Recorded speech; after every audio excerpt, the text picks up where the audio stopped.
Olá, ESEC no Brasil, tudo bem? Meu nome é Luna Lins, eu sou aluna da ESEC em Maceió, atualmente também neste consultante de PM, responsável pelo tier de expansões. Nesse treinamento, eu já vou falar um pouquinho sobre Team Standards, mais especificamente sobre a fase de Closing. E aí, para falar sobre a fase de Closing, a gente precisa tocar em 3 principais pontos. O primeiro dele é por que aplicar Team Standards nessa fase, o segundo deles, o que seria Closing na prática, o que fazer, como fazer, quando fazer, e aí algumas dicas de aplicação para que se torne a coisa bem fluida no time de vocês, no escritório de vocês. Primeiro de tudo, por que aplicar Team Standards nessa fase? A gente sabe aí que um time passa por 3 fases e aplicar Team Standards na fase de Closing significa garantir que seu time tenha o devido encerramento, que vocês possam aí refletir sobre a experiência que vocês passaram juntos. Segundo ponto é que vocês possam garantir a continuidade de gestão, uma vez que a Closing ela acontece aí nessa transição de gestão, transição de ETL e tudo mais.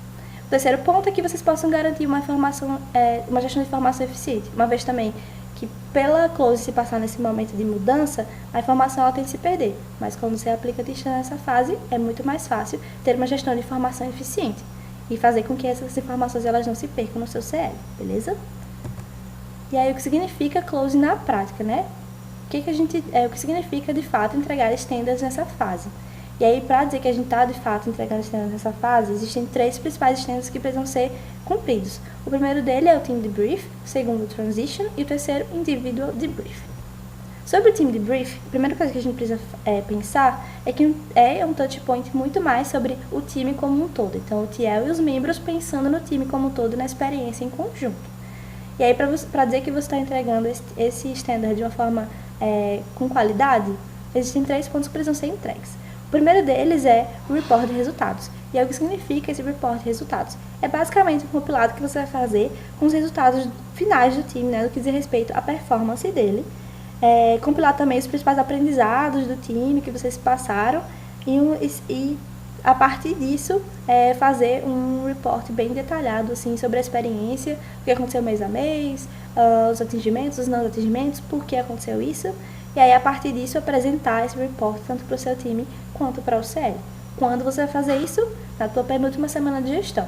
Como você vai fazer isso? Depende muito do documento que você vai utilizar para apresentar, mas pode ser um documento Word, pode ser um PPT ou até uma planilha, enfim, o que vocês decidirem. Mas isso precisa ficar registrado e ser apresentado para o CL até para servir de legado aí para as próximas gestões. O segundo ponto é a revisão dos resultados do time. Então, esse é o momento que você vai prover, né, para o seu time, para que eles possam aí revisar aquelas metas de desenvolvimento que vocês traçaram lá no começo, quando vocês planejaram o time de vocês. Vai ser também um momento para que vocês possam refletir sobre o desenvolvimento do time como um todo e sobre como esse desenvolvimento ele pode ser alavancado nas próximas gestões.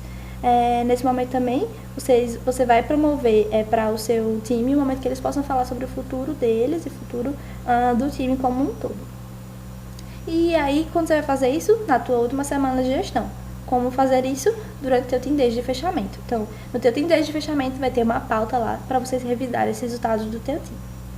Beleza? O terceiro ponto sobre o Team Debrief é o feedback final. Então, o que significa esse feedback final?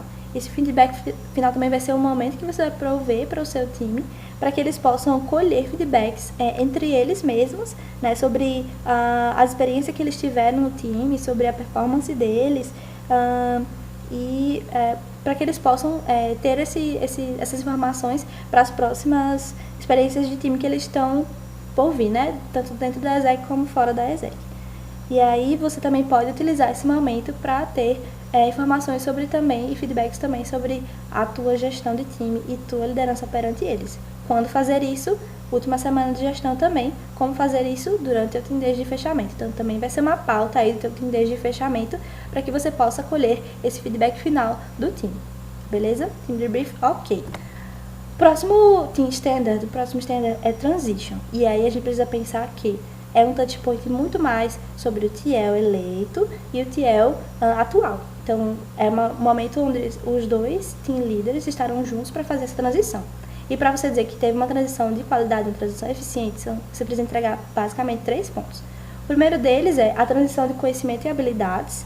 E aí, nesse momento, vocês vão sentar para, de fato, passar, né, o TL atual para o TL eleito, passar os conhecimentos e as habilidades que são necessários para estar nesse cargo, tanto como também as experiências que o TL passou, coisas que devem ser continuadas para a próxima gestão, coisas que não devem ser repetidas, porque foi visto, de acordo com a experiência do TL, que não surtiu um bom efeito. Então, é nesse momento que vocês vão passar a questão mais de conhecimento e habilidades. Quando fazer isso? A partir do momento em que o team leader é eleito e vai até o início da gestão oficial dele.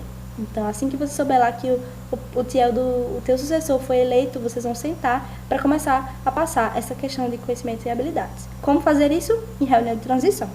O segundo ponto de transição é a passagem dos documentos e ferramentas da área, né? Então, é nesse momento que você vai sentar também com o TL eleito para passar todos os documentos que ele precisa conhecer sobre a área, que vão ajudar ele na gestão dele, e as ferramentas também que ele precisa conhecer para gerir o time dele.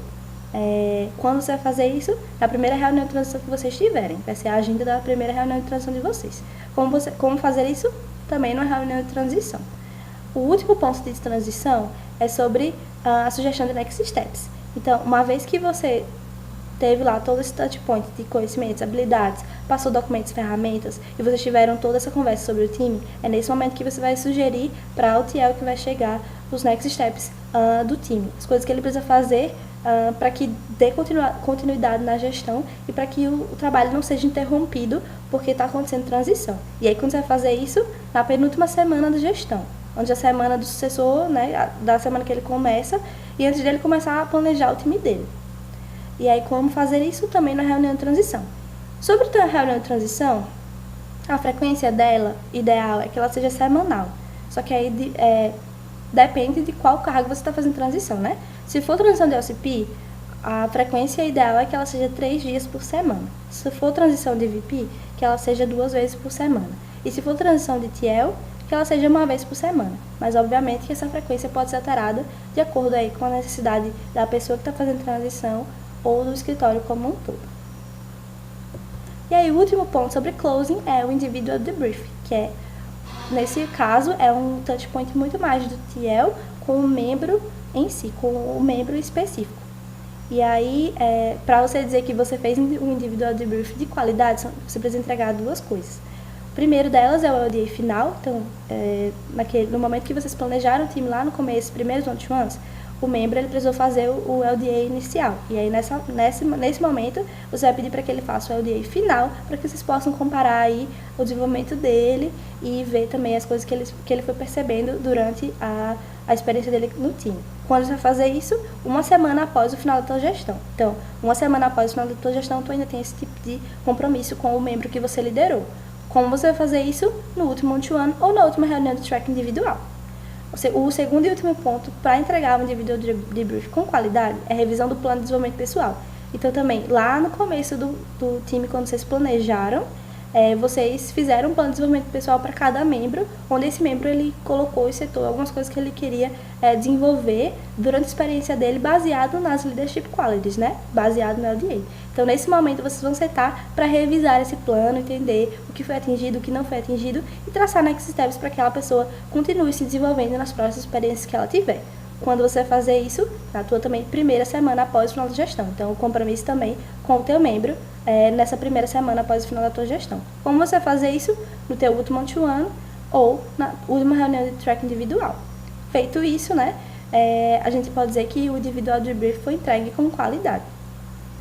E aí, algumas dicas de aplicação para que tu não fique perdido nessa parte, uma vez que quando está acontecendo close, está acontecendo milhões de coisas em paralelo, então você ainda está sim traqueando performance em uma certa parte, então sim você está tendo aí, sei lá, um pico de realize e tudo mais, coisas muito acontecendo ao mesmo tempo, você talvez já esteja eleito para outro cargo e tudo mais, mas aí com essas dicas você vai conseguir aplicar 100% desses standards e fazer com que isso seja garantido para o teu time. E aí, a primeira delas é planejamento. Pensa e faz a tua agenda, sabendo lá, se você vai precisar fazer na última semana, na penúltima semana da tua gestão e tudo mais, faz uma agenda de planejamento para essa closing. 2, manutenção das ferramentas. Se tu tem as ferramentas de gestão do teu time, mantém elas atualizadas, para que no fim disso, para que no fim da experiência como time, você possa passar esses dados com muito mais facilidade para o teu sucessor. 3. Que você possa fazer reportes periódicos, sei lá, semanais, mensais, quinzenais, tanto para o teu time quanto para o CL, para que no final das contas o teu reporte final seja mais um compilado do que você parar para pensar o que aconteceu mês a mês. Talvez você não vá ter informações suficientes. Terceiro é ter uma rotina de transição, então focar muito nisso, focar em organizar essa rotina para que não seja uma coisa aleatória, para que você tenha uma agenda clara disso. E a última dica aí é que você possa ter informações registradas sobre o time e sobre os membros, para que você possa aí passar para o teu sucessor mais clareza sobre a experiência que você teve, tanto com os times, com o time, com os membros que você teve, beleza? Então, acho que é basicamente isso. Me deixo aí totalmente à disposição de vocês, para vocês tirarem algumas dúvidas caso tenham, e aí tá o meu contato para que vocês possam fazer isso, tá? Muito obrigada, e é isso.